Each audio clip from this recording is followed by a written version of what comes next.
প্রাথমিক বিদ্যালয় থেকে ডিগ্রি কলেজ পর্যন্ত সকল নন এমপিও প্রতিষ্ঠান এমপিও করার দাবিতে অবস্থান কর্মসূচি পালন করছে সম্মিলিত নন এমপিও ঐক্য পরিষদ। মঙ্গলবার জাতীয় প্রেস ক্লাবের সামনে সকাল থেকে জমায়েত হন কয়েক শত নন এমপিও শিক্ষক। এ সময় তারা বলেন, শিক্ষা মন্ত্রণালয় থেকে কয়েকবার প্রতিশ্রুতি পেলেও তা রক্ষা করেননি। দাবি আদায় না হলে আরও কঠোর কর্মসূচির হুঁশিয়ারি দিয়েছেন আন্দোলনকারীরা।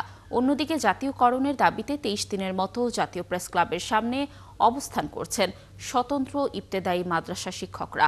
নিয়মিত বেতন ভাতা না পাওয়ার কারণে এই আন্দোলনে নেমেছেন তারা। শিক্ষকরা তাদের স্কুলগুলোকে স্বীকৃতি এবং এমপিওভুক্ত করার দাবিতে সোচ্চার। এছাড়া স্বীকৃতি ও এমপিওভুক্তির দাবি মানতে ২৪ ঘন্টার মধ্যে আলটিমেটাম দিয়েছেন অটিস্টিক ও প্রতিবন্ধী বিদ্যালয়ের শিক্ষকরা। একই জায়গায় এমপিওভুক্তির দাবিতে বিক্ষোভ করছেন আরেক পক্ষ। দর্শক, প্রেস ক্লাবে রয়েছেন আমাদের সহকর্মী মামুন হোসেন। আরও তথ্য জানতে আমরা যুক্ত হচ্ছি তার সঙ্গে। মামুন, আন্দোলনরত শিক্ষকরা কি বলছেন, তাদের দাবি দেওয়ার বিষয়ে একটু জানবো। আর এই টানা বিক্ষোভে জনদুর্ভোগ তো নিশ্চয়ই হচ্ছে, এ বিষয়ে তারা কি ধরনের মতামত দিচ্ছে জানাবেন। আমি এখন আছি প্রেস ক্লাবের সামনে, যেখানে কিন্তু তিনটি দলে ভাগ হয়ে কিন্তু শিক্ষকরা আন্দোলন করছে। এক পাশে প্রতিবন্ধী শিক্ষকরা, অন্য পাশে ইবতেদায়ী মাদ্রাসা শিক্ষকেরা, আবার অন্যদিকে সারা বাংলাদেশের প্রাথমিক বিদ্যালয় থেকে শুরু করে কলেজ পর্যন্ত নন এমপিও শিক্ষকরা কিন্তু এমপিওভুক্ত করার দাবিতে তারা কিন্তু আন্দোলন করছে। তো আমি এখন আছি প্রেস ক্লাবের সামনে, যেখানে প্রতিবন্ধী শিক্ষকরা আন্দোলন করছে। তাদের গতকালকে তারা যখন মার্চ টু যমুনা কর্মসূচি ঘোষণা করেছিল, সেখানে যমুনা অভিমুখে যাওয়ার সময় কিন্তু পুলিশের বাধার সম্মুখীন হয়।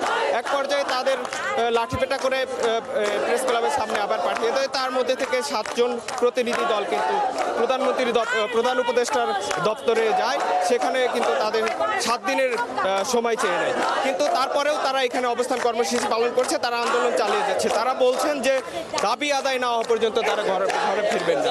আমরা এখন একজন শিক্ষকের সাথে কথা বলবো।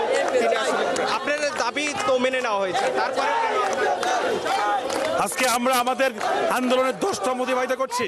আমাদের 1772টি বিদ্যালয়ের স্বীকৃতি এবং এমপিওর জন্য আমাদের এই অবস্থান কর্মসূচি এখনো পর্যন্ত মন্ত্রণালয় থেকে কোনো সুদুত্তর দেওয়া হয়নি। আমাদের দাবি দাবার বিষয়ে মন্ত্রণালয় এখনো পর্যন্ত কোনো পদক্ষেপ নেয়নি বা আমার সাথে যোগাযোগ করার চেষ্টা করেনি। তাই আমরা বাধ্য হয়ে আজকে 10ম দিনের মতো আমাদের কর্মসূচি অব্যাহত রাখছি। আমরা আমাদের বিদ্যালয়গুলোর স্বীকৃতি এমপিওর চূড়ান্ত প্রজ্ঞাপন ছাড়া আমরা রাজপথ ছাড়ব না। যেমনটি বলছিলেন যে যদি দাবি না মানা হয় তাহলে কিন্তু তারা অবস্থান কর্মসূচি চালিয়ে যাবেন, এবং তারা ঘোষণাও দিয়েছেন যে তারা মার্চ টু সচিবালয় তারা কর্মসূচি ঘোষণা করবেন।